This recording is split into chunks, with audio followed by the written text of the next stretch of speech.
Well, the male enrollment also in the colleges and universities is also down.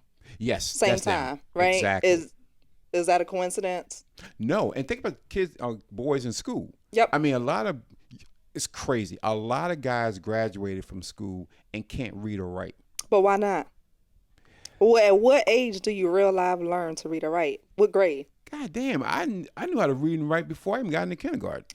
See, there are certain things that you do need to know before you enter into grade school because you build upon things. And Mm-hmm. when our young boys walk inside a school building and everything is built on top of you learning the past information Mm-hmm. and you didn't learn this information, Mm-hmm. you're slowly but surely left behind. Wow. Statistics, if your child is not reading on grade level by first grade, the chances of them recovering is almost 0 to 9. God damn. Like first grade. Good So you think Lord. about the emphasis that the school systems put on reading and that grade. Technically, we shouldn't be doing anything but reading, honing our reading skills. And Exactly. you're trying to figure out why this is a problem. If your kid struggled in third grade, they probably struggled in first grade, which Abs- means that they struggled in third grade, they're going to struggle in sixth grade. Absolutely. Now, you tell me you had a student who struggled in sixth grade who didn't also struggle in ninth grade? Come on now. The students normally, how they enter in kindergarten and the levels that they add in kindergarten, Mm-hmm. and they shift and they move and they make the most movements in kindergarten.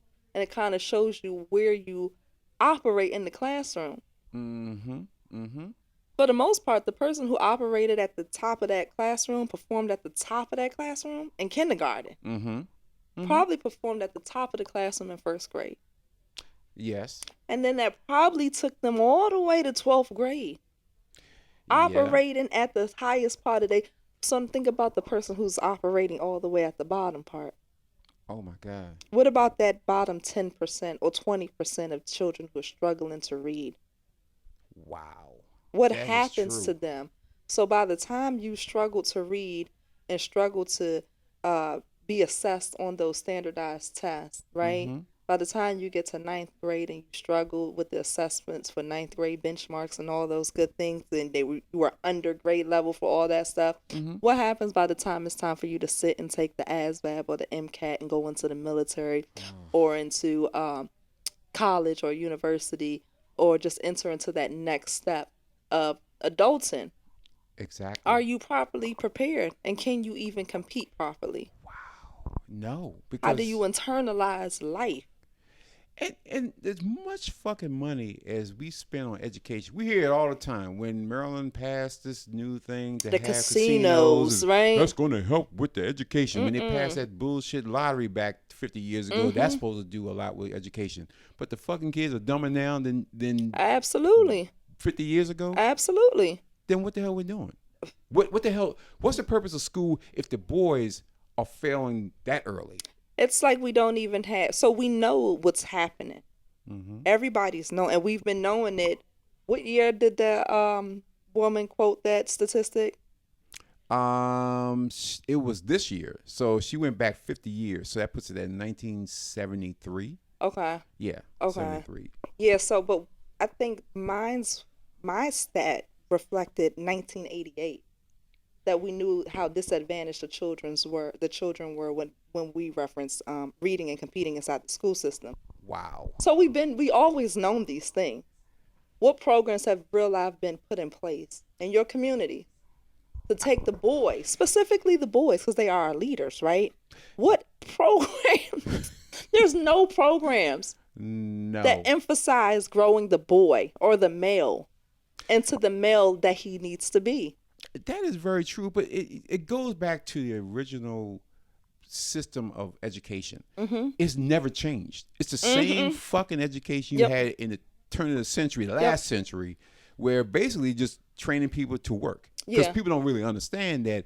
Oh, where does the educational system came from? It came from the guys like Henry Ford and those kind of guys who basically wanted people to be good workers, Yes. good, On time. obedient, on time Yes. workers. Receiving information. Exactly. So they kept that all along. So they never really think about you being a business owner, being an entrepreneur, thinking outside the box.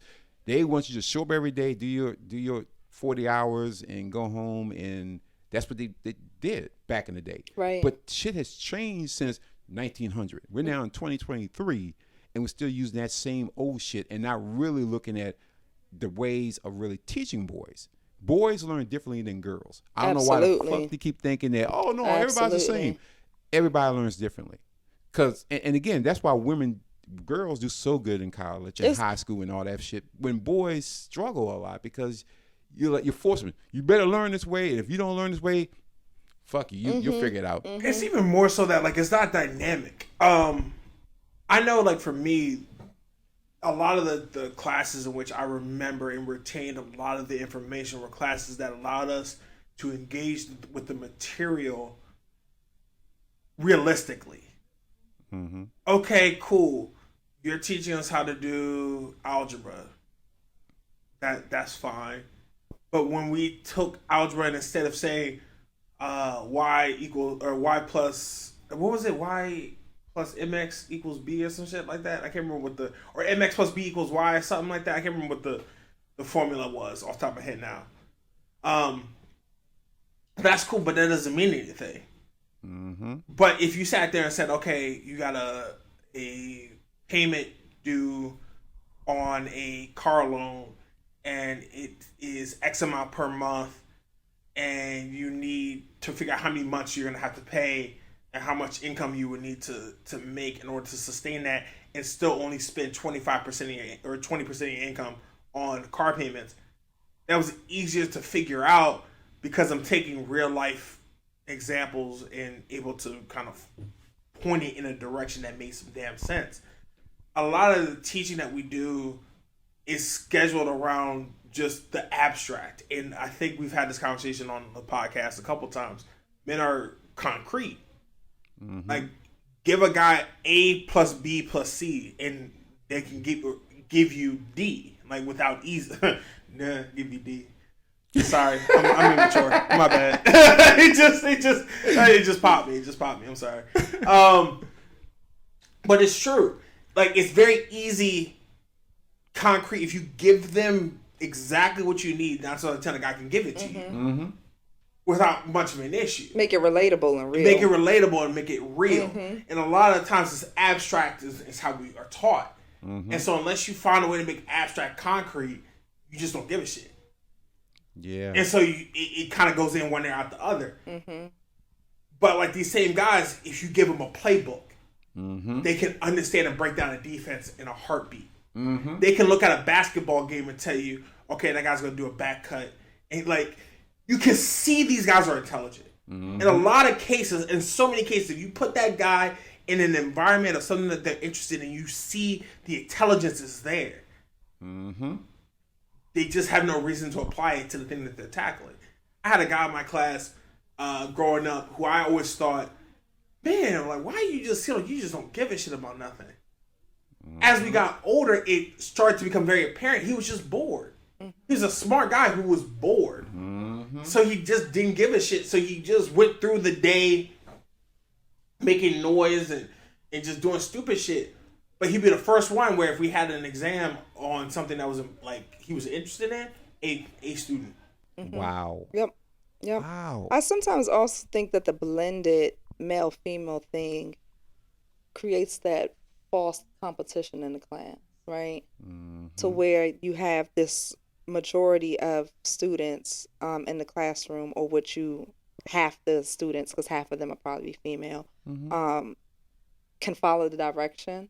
And so now the other half who can't, they're kind of like bad or not on task type of thing. Like they're outside of the norm. Yes. Right? Yes. And so you automatically create this path for the male to walk that is not naturally something that he should be walking. And you can see that by how the classroom reacts and responds. And then we linchpin ourselves onto the ladies. Like, yeah, because you must. You have to. You must. There's so many instances where we were like, oh man, as guys, like we know, like we really want to work together, but we know inherently if we're talking about getting a good grade, it can't happen that way. So what we do is we split and try to lynchpin ourselves into some lady who's I'ma going to be be willing honest. to be the anchor for the group. Like, you're going to be the one, unfortunately, and I can say it because a lot of my people know, like, we would lynch ourselves onto somebody and be like, look, you're going to anchor the group. You're going to be the one to tell us, like, when we need to get something turned in, just let us know. And that gives women the responsibility to have to lead the guys because we know that, like, this ain't for us. That's you. You got that. And we just tell us what you need us to do. And we would do whatever was required that she asked us to do. That's true. I chose the young lady for my son. Really? Yeah, I did. Sick real close to her. Wow. Because I could see the situation. He's bored. He don't even, like you said, sometimes when you're too good, you don't even care to, like, be all the way present. And Yeah. for whatever reason, that he did K through 8 in the same building. Every single year back to school night, it's always this same little girl in his class. And she was an excellent student. And she, they were friends. Wow. I said, no, you stick right close to her and make sure she looks out for you and you look out for her. Wow. Because in my opinion, the guys who made it out and who were successful, real life, did attach themselves to a lady or two who they know they was going to be able to share notes from. I don't want to say copy homework off of, but I know you ain't did your homework last night and you're going to get this giant 0 and it's going, drop your grade from a C off the jump and then by the end of the quarter, you're going to be at an E. Yeah. If you don't write down these answers real quick type of thing, but you needed somebody to kind of make sure that as a male, you were kind of operating in the capacity that you were supposed to be here, because this is not your arena. And the girls can even tell, like, why all the boys acting like that? It's like all of the boys, all of them, they all have a problem.